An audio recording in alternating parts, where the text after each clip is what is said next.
Yo,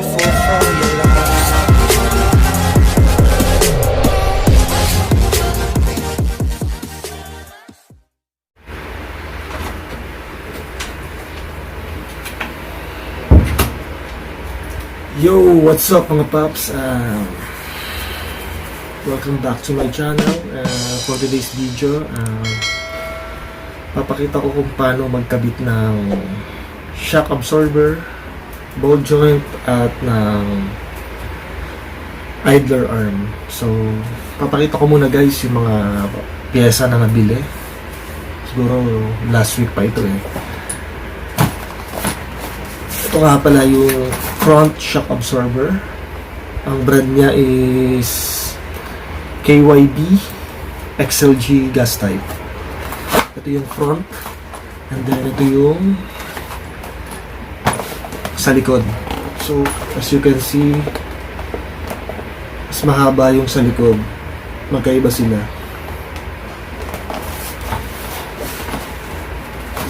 And then ball joint. Ito nga pala yung ball joint. Dalawang piraso na yun nasa loob nito. Hindi ko alam kung ano yung upper and lower ball joint dito kasi magkaiba sila ng size. So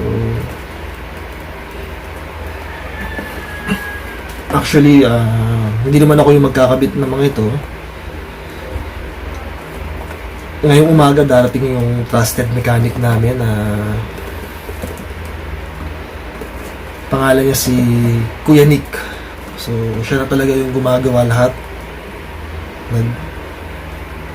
Nag-aayos sa sasakyan. So, mamaya sasamahan ko lang siya para i-assist or panoorin yung mga ginagawa. So, para matuto rin ako. And then, guys, ito rin yung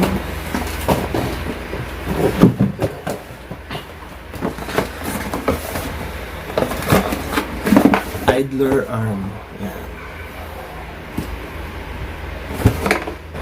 Papakita ko na lang mamaya yung resibo o yung price ng mga parts na ito. So guys, see you later. Hintayin ko lang si Kuya Nick, and then i-video ko rin yung mga gagawin para makita rin kung paano. Okay, see you later guys.